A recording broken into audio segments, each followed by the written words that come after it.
Alright guys, this is going to be a bit of a different video. Today we have a brand new car. This is a Hyundai Sonata. Very, very different car. Now, full transparency, this car has been loaned to me by Hyundai Brighton, but they have not paid me to do this. There is no money involved. I'm fully able to talk about any negatives that I think, which of course there will be some. But I wanted to make this video because I drive and own the old cars. I mean, the newest car that I've owned has been like a 2010, and I thought that would give me a fresh perspective with these cars, because this is so different than what I would normally drive, so wildly different, that I thought, you know, why not give it a go. When they reached out to me, I just to try it and to see what is new. Now, this particular car is Hyundai Sonata. And I have to admit, it is a lot more premium than I expected. I hope that is not insulting. It is a lot more premium feeling than I thought this car would be. It's very nice in here. So because of that, I wanted to talk about these and share with you guys sort of my perspective on these cars, because again, I'm very out of this world. I don't drive new cars often, and this car has every bells and whistle that you could possibly think of. It really does. It has everything. And look, I have to admit, as much as I love driving old cars, and I absolutely do, sometimes when you're driving old cars all day, and I'm back and forth to Melbourne all day in a VN, and then I drove my VN 5 litre up to Melbourne to get in this, and then when I sat in this and driving it for 10 minutes, was just like this car is just so nice, and relaxing. And look, I will admit, maybe it does have less personality than the cars that I like and own, but I think that is not this car particularly. That's all new cars, or the vast majority of new cars. But in terms of being comfortable and relaxed and sort of turning off your brain on the highway, it's really nice. It really is. And just everything from the smell. I mean, it's a brand new car, so the smell is really nice. Everything that you touch is this leather. The seat, I really, really like the seats. They're sort of a mixture of Alcantara and leather. Really, really comfy. I don't know, just everything. The seats have air conditioning. Yesterday was 41 degrees, and I was driving the VN, and I had to pull over because I was sweating so much. And then I got in this car, and it has air conditioned seats, and the aircon works so well, and it's got a sunroof, and just all that stuff is really nice, and you cannot beat that about new cars. We are down the Great Ocean Road, and I thought that I would take it. You can probably see there, one of my favorite things about this car, which is really, really cool and impressive, is these cameras. I know, again, a lot of cars now, new ones, will have that stuff, but I'm not used to all this wild gear. And I don't know, it really has probably changed my perception for the better of Hyundai. Not that I had a negative one, but I don't know. It's I really like the exterior styling as well, which I'll show you later in the video. But I have to admit, this car is nice. It really is. There are some negatives though, which I'll go through in a second, but I love this massive screen here. The Apple CarPlay is really nice, and you know, go and choose a new music like this and everything works. I hope I just haven't outed my music taste. Bit of Joe Rogan there. And I just, driving it is just so comfy and effortless.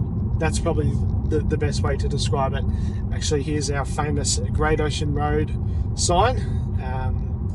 Really, really cool sign. If you guys haven't been down the Great Ocean Road, if you're somewhere else in the world, you're missing out, because this is one of the most, it's an absolute gorgeous road, the Great Ocean Road. And it's about 7:30 on a Tuesday morning, So it is very quiet, which is fantastic. All right, so let's talk about some more of the positives about this car. Like, it has absolutely everything that you would want out of a new car. It really does. It has cruise control, obviously, crazy air conditioning and heated. The air conditioning seats are awesome, but it's just so smooth. It really does feel premium. I have driven very few European premium cars, but in terms of cost for this car, we're in the mid 50s, I think, or sort of late 50s, low 60s. Now, that is a lot of money, but in today's modern rate, landscape of new cars, it's not that crazy. And for a new car, with warranty and all of that stuff, it's not too bad. We will go into the negatives though. Probably the biggest one for me immediately is, so there's a heads-up display, which is really good, and I like that you can see the speed, and you can also see your directions when it's hooked up on the map. I can't really show you that, unfortunately, without using my phone while I'm driving, which I really don't want to do, especially on this road. But going on to what I don't like about it is sometimes if you're going in a road something I don't like about it is the car will read the road signs and it will beep and tell you that you're speeding, which doesn't sound so bad, but if you just tick over 60, as an example, if you go 61 or 62, it'll start beeping. And another thing that I don't like is if you're in a school zone, but it's not the correct hours. For example, if you're driving through a school zone, but it's lunchtime, it's not, you don't have to follow the rules, but it'll flash on here because it reads the sign that it's 40 k's an hour and that it knows that it's a school zone, but it doesn't know that the time is not being applied. So it thinks that you're going 60 or 80 or whatever it is in a school zone when it doesn't apply. So that's probably the biggest negative about this car, but I believe that a lot of new cars have to have some similar system for their ANCAP safety rating. Again, I could be completely wrong there, but that's one thing I don't like. And what else don't I like? I don't like that sometimes, even with it off, sometimes the car can grab the steering wheel and steer it out of your hands. Oh, that's probably a bit of an exaggeration. Sometimes it wants to steer, it wants to keep you on the right path, but it's unexpected sometimes, and not the biggest fan of that. One of the criticisms that a lot of new cars get is that they're sort of like a fridge or like an appliance, and I will admit this one does have a lot more personality than a lot of the other sort of new cars that I've been in. I admit though, I haven't been in a ton. You can change heaps of stuff about the interior, like this red strip can't change, but there's all this ambient lighting you can change, and you can change so much stuff. Like the dash, you can change the dials, you can change everything, the layout, and yeah, so that's really good. So it's got a bit of personality and a bit going on, and because this is the N line, it's got all this coloured stitching, and I really like the seats in this car. It's a really nice interior, and the exterior has a bit of personality as well, which I'll show you in a second. But I do admit it doesn't have that magic that a lot of old cars do. But I guess that's probably no surprise to anyone watching the channel. But that's not what this car's meant to be, really. It's more about being a daily driver, being a family car. So this particular Sonata, this model, they haven't been super popular. And I think that one of the reasons for that is not because they're necessarily a bad car, but it's because they're a sedan. And we'll have a look later at the exterior. But I think that being a sedan has actually hurt this car's sales numbers, because a lot of people don't like sedans anymore. A lot of people like SUVs or crossovers, whatever you want to call them. So because of that, I think the performance of the sales has suffered a bit, which is kind of sad, because it kind of shows you the death of the sedan. And it's a good car, like in terms of space, there is plenty of space for, you know, mum, dad, and the kids. There's a huge boot, like the boot's enormous. And yeah, I don't know. I really like the whole styling, exterior styling anyway. Refresh that Hyundai and Kia, their sister company, have done. Again, like when you think of a Hyundai, this is not what you think. Again, the only Hyundai I think that I've ever driven other than this was an XL. And again, that's 20 years old now, but that was a great car actually. I really like that car, just a small note. But you know, it just makes you think, I admit, after driving Holdens all day and having, you know, driving to and from Melbourne a lot now, which I do for this channel and for working, which I love going to see the cars, 100%. But I do not love sitting in Melbourne traffic, especially in the VN. So yeah, that's probably one of the bigger negatives of the car. But like I said, it's got every optional extra under the sun, this car. It's got, actually, if we have a look here, I really like this big Apple CarPlay, and I'm sure you guys know what you can do with CarPlay, but you can, you know, talk through, send messages and answer phone calls. There's a little microphone in this spot, and it's really easy to make phone calls, which is good, because I do not have that in my cars. But again, the highlight for me, probably the most usable stuff, because, you know, some of the things here might be a little bit gimmicky, but having the phone and being able to choose your music so easily, or your podcast, whatever, and being able to the maps is by far the best. And another thing that I really like about new cars, and this one has it, is the wireless charging pad. That is so good.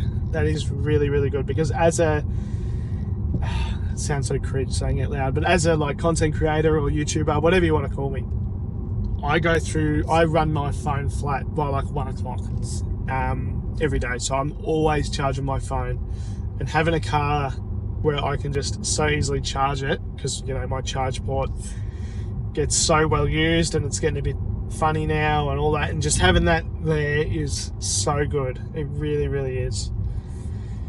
And look, in terms of handling for this car, I admit I don't have a lot of new cars to compare this to, because I'm comparing this to old stuff. So I don't really have much to say other than it drives really nice. It drives really good. It is front wheel drive, and it makes pretty much the same power as an LS1, which is funny. But yeah, it is really nice. I do like this car. I will say as well, the fuel economy is probably not as good as I would have thought from a new car, and I haven't been thrashing the guts out of this car, and so it's probably a little bit worse than I would have thought. It's about the same as my VN, the V6 one. I think it's doing 11 or 12 litres per 100, around that. But I mean, it's not terrible. It really isn't terrible, but I guess it is turbocharged as well, so that'll probably be, you know, one of the bigger things. And yeah, I will do probably a reel or a short or something of all of the features, but there's a million videos of showing off these features of this car, and you guys all know that already. So I'm not buying this car. I am not interested in buying this car particularly, but I have really, surprisingly to me, I have actually really enjoyed my time with it. It's yeah, I don't know. I don't know if I should be surprised, because they've really spent a lot of money and time recently improving their cars. But yeah, it is nice. It's just nice to sit into a car like this that's so relaxed. Oh, I don't know if you caught the steering wheel there turning on me. I'm sure you can turn all that off, but you'd probably have to do it every time you get into the car. Look, am I converted from driving old Holdens and stuff? Probably not. Probably not, no. But it is very nice to drive something like this. I mean, I have a big day of driving ahead. I'm driving for hours today, hours and hours, and I'm not worried about it because this is, yeah, it's very, very comfortable. Anyway, I'll pull over in a second and let's have a look at the exterior styling, because that's another thing that they've changed a lot. And yeah, I reckon it's cool to show you guys what it looks like now, because it's very striking. So here is the exterior styling. Now there are a few things that you might notice straight away. Number one is the matte paint. That is probably one of the first things that you notice. Now, it does look great. There is no question about that. And it actually feels quite strange, almost like wrap. But there is one downside, is that if you get a scratch or a mark or something like that as your daily driver, I don't know if you'd be able to buff it out in the same way that you could if it was painted. So that's probably one of the number one things. It does look great though, it really does, it really suits this car. The other thing is that this car is a sedan. Again, that's actually quite rare in today's market.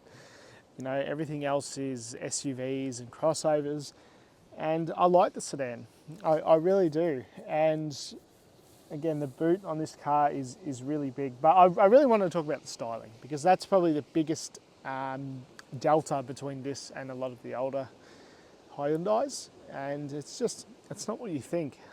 Again, I don't know if it sounds insulting or not, I don't mean it to be, but it's just not what you think of, I reckon, when you think of Hyundai.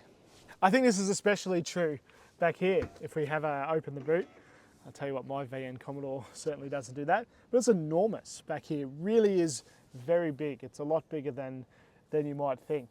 But just again, the whole styling language of these cars is just so different. Not just from old Hyundais and stuff, but from pretty much everything. This LED strip also carries through on the front, and I don't know, I'm really warming to this styling language. Again, it's so different from the cars that I normally have on the channel, but it's a really cool experience to try something this new. But again, the styling language in here is so nice. Lots of carbon fiber and just lots of leather. I mean, even this sort of dash pad is all that soft touch leather. It's all stuff that, I don't know, it feels premium. Again, I am coming from VN and VS Commodores, and look, I know that I keep mentioning those, but that is who I am. That's my point of reference. And I love those cars more than anything, so that is my biggest thing. But another thing that I kind of like about this car is that, like, some of the important stuff, like the temperature dials and the volume and stuff, it's all physical knobs. I really like that. I'm not a big fan of the touchscreen everything. There's a really good balance of the knobs, and also a good balance of, you know, touchscreen and modernness. Now here we have our 2.5 litre turbo 4-cylinder, 213 kilowatts, 422 newton meters of torque. Everything in here is brand spanking new, as you would expect. But like a lot of new cars, there's just so much going on here, I wouldn't even know where to start. Not like the old Holden 5 litre, that's for sure. I don't really know what to show you in here, if I'm completely honest, but I just wanted to show you because, well, why not? I hope you guys enjoyed this video. I mean, it wasn't really a review. I don't even know what to really call this. Just spending some time with this car, and yeah, I really like it. Again, I'm probably not converted. I don't think I'm going to be selling all my VNs and stuff and going to buy a brand new car, but it's really nice to try something new. This stuff's really new to me, and well, this is, you know, what a lot of people are driving. Most people aren't driving VNs anymore. So yeah, hope you guys enjoyed the video, whatever this video is. Look, I probably won't have a ton of brand new cars on here, and this is more the exception than the rule. I really appreciate you guys for watching, and thank you very much. And of course, like, comment, subscribe, all that kind of stuff.